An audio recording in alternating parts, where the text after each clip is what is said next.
خلاص يا حبايبي انا خلصت الكشك الجميل اللي بالفراخ في منتهى الجمال. كشك جميل جدا. في ناس بتحب الرز تحط رز، يا جماعه انا ما حبيتش احط رز، انا اكتفيت بس بكوبايه زبادي وكوبايه لبن وكوبايه دقيق وشوربه ودبوسين فراخ عملنا منهم الشوربه، وصدري من الفراخ البانيه قطعته كده وحمرته. تبع الفيديو حبايبي. كشك جميل جدا ومغذي وينفع في العزومات، وقد ايه هو شكله جميل وشهي. ينفع في العزومات في رمضان، اللهم بلغنا رمضان يا حبايبي. ينفع في اي وقت في جو ساقعه. وجبه جميله، وجبه مغذيه جدا وجميل. ولايك وشير حبايبي عشان تشوفوا كل حاجه جديده عندي، واشوفكم دايما على خير. تابعوا الفيديو ولايك وشير. باي باي. اللهم بلغنا رمضان. حبايبي اخباركم ايه؟ عاملين ايه؟ جو ساقع جدا عندنا يا جماعه في اسكندريه، فقلت هعمل كشك الالمازيه ده. كشك جميل جدا وبيدفي وحاجه اقتصاديه. عملت الشوربه دي. هو مكوناته، هنخش على المكونات على طول يا جماعه. عايزه شوربه، وعايزه كوبايه لبن وكوبايه زبادي وكوبايه دقيق. الكوبايه زي ما تعادل الزبادي هي هتعادل الدقيق، ماشي. وكان معايا 5 بصلات، بصل كده قطعته جنوان ودعكته بملح وفلفل. وثانيه واحده بقى هنشوف هنعمل ايه. ومعايا ده كان عندي دبوسين وصدر فرخه صغير كده. رحت سلقه الدبوسين طبعا عشان يدوني الشوربه الحلوه دي، وقطعتهم كده وفصصتهم كده. ومعايا ملح وفلفل وتوابلي بقى. ويلا بينا هنعمل احلى كشك في البيت في منتهى الجمال. مكوناته سهله جدا حبايبي. انا حطيت الدقيق هنا، هننزل عليه بالزبادي. الزبادي كلها هننزلها.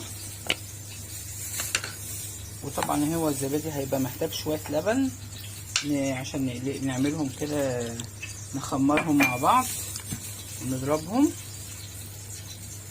حاجه تدفينا يا جماعه في الساعه دي، وحاجه حلوه جدا وحاجه جميله ومغذي ومش مكلف. وجبه جميله، وعلى اساس احنا ايه ان احنا نعمل كل حاجه في البيت برضو زي ما قلت لكم. واحده صاحبتي حبيبتي قالت لي عايزه اعملي لي الكشك، فقلت اعمله لها.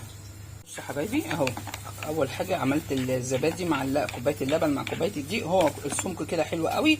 انا هركنه بقى لحد ما ايه ابدا بقى اخش على البصل عشان نحمره. هنحمر البصل يا جماعه اهو. هنحطه كده في الحله. البصل لازم يتحمر كويس جدا، من مهم قوي اللي احنا نحمر البصل. هو حطيته برده بعكس الملح والفلفل يا حبايبي. وهنحمر البصل. وثانيه واحده وخليكم معايا ثانيه واحده. بصوا يا حبايبي انا مستمره في تحمير البصل لسه. عايزينه زي الكشري كده يا جماعه، ماشي. هنعمل احلى كشك في البيت. الكشك الالمازيه الجميل برورو جميله صاحبتي هي طلبت مني، فانا بهديهولها ده بقى يدفينا في الساعه دي. حاجه جميله وحاجه بسيطه، وكل حاجه زي ما انا عودتكم اللي احنا بنعملها المكونات بسيطه وبس. هي حاجات شكلها جميل وبنوظف فيها بحيث ان هي تنفع لاولادنا ولجوازنا يا جماعه. نفتح نفسنا نوظف الحاجه بقى. واللهم بلغنا رمضان، احنا في شعبان اهو يا جماعه.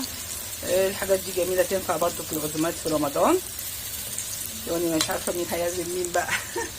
في حد هيعزم حد في رمضان؟ طبعا ربنا كبير.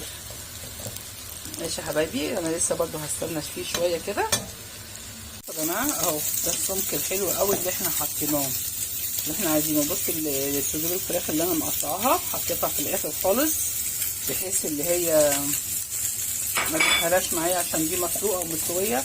وخلاص كده هو اول ما هيقلب هطفي عليه. وبحمر بقى شويه الصدور التانيين، بحيث ان احنا ايه يبقى نحطوه كده على الوش، ماشي. وخليكم معايا ثانيه واحده.